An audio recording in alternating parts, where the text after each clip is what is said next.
Shreveport City Councilman Willie Bradford here for a little bit. Hey, Mr. Willie, welcome back to Kiel. How are you this morning, sir? Good morning. I'm well, Robert. How are you guys? I'm getting younger every day is my standard response, but we both know that's not true. Right. Okay, so there was before the council yesterday, and you can fill us in on details, there was a motion, a proposal, legislation that was put forth originally by Mr. Nicholson, then sort of amended by Councilman Fleury, that would have given the city council approval for any city contract that needed an RFP for more than $500,000.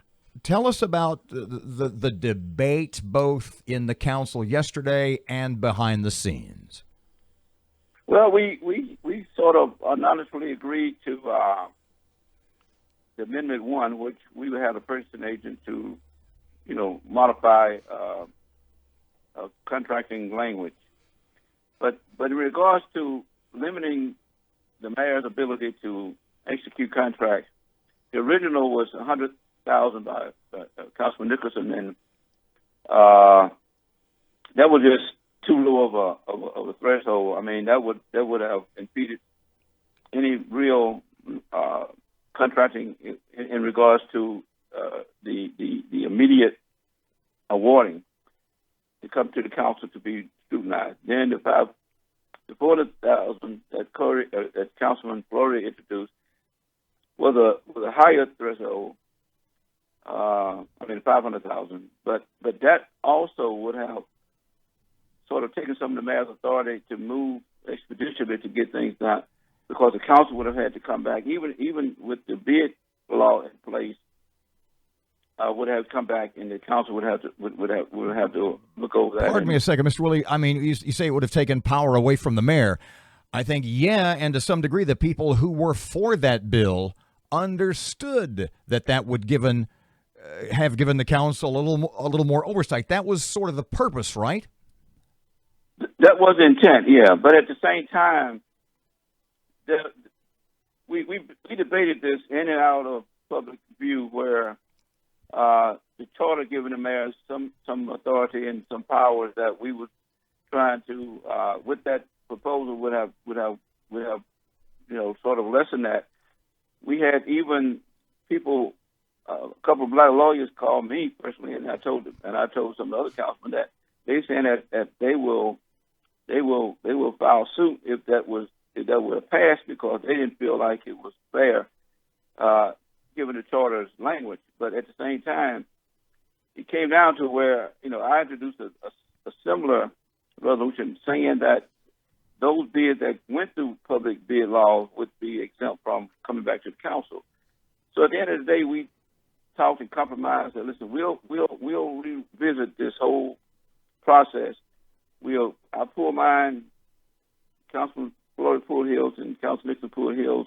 We voted on number 1, which gave the attorney's office and purchasing office to go ahead and move forward with drafting new language. If this is the problem, Robert, since day one, we've been, and I regret it, through social media and other means, we've been bombarded with citizens' complaints regarding the mayor's actions and behavior that they thought was either suspicious or in some ways corrupt. But we found no real evidence of that. I mean, we got rumors and innuendos, and it just seemed like it's been one thing after another. We wanted to slow this train down, and let's be real prudent and professional in dealing with the mayor and dealing with the business of the city. Councilman Bradford, the mayor told us a week or so ago that he did stub his toe. He did make a mistake on the insurance. On the first move, yeah. And that did cause some problems with you guys, with the council. And oversight might not be a bad thing. You were considered the swing vote. You were considered the guy who could have made this veto proof. You sounded a few weeks ago like you were leaning toward it. Those calls, all that social media, did that impact you and change how you felt about this now? Or do you trust the mayor more today?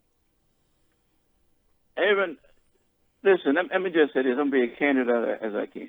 I've been in and out of City Hall for many, many years. And I've always given respect to the mayors, but I've always scrutinized the mayors. Every mayor that, since John Hussey, I've had a relationship with, and I've been there to basically question them and question some of the things that they do, and especially in regards to when it comes to African American businesses and how they would get contracts and procurement. But the issue is simply this: is that there's more attention brought to this mayor than any other mayor that I can remember in history. And again, it seemed to be pro one way, anti the other way. But I just feel like we haven't given him the benefit of the doubt, or the chance to move beyond this contracting of this insurance thing. And I don't want to continue to be a hindrance to his ability to work. I am not influenced by social media. I'm not influenced by any outside forces. I say, and I see it all the time, that the only thing that I use as a standard, if I can make a decision, make a vote, that I can go to my community and my constituents, and I can defend why I voted the way I voted, and that's my standard. But I will say that I've never seen this type of harassment of city councilmen from the general public. Let me refer to that, because folks called Mr. Nicholson a racist. They called him Stalin. What do you say to those people who just, it was awful?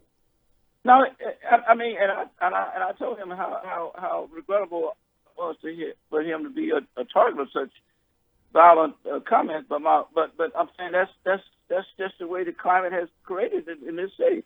I mean, on one hand, he's getting, and not only him, others are getting the same type of responses. They're calling the black councilmen sellouts and tones and it's just because we're not on tune with the mayor's agenda and all that kind of stuff. But I'm just saying it's really prohibiting us in a way. But like I say, I'm not influenced by that. I pay very little attention. But when you get on one hand on the right side of Shreveport saying this, y'all need to do more oversight. Y'all letting the mayor run the roughshod over the city. Y'all need to bring him in. On the other side of town, you're saying, he's a black mayor. Y'all doing it because he's black and just convoluting the whole conversation. And I'm hoping that our council members will stop paying attention to this thing. Let's concentrate on doing the job that we was elected to do.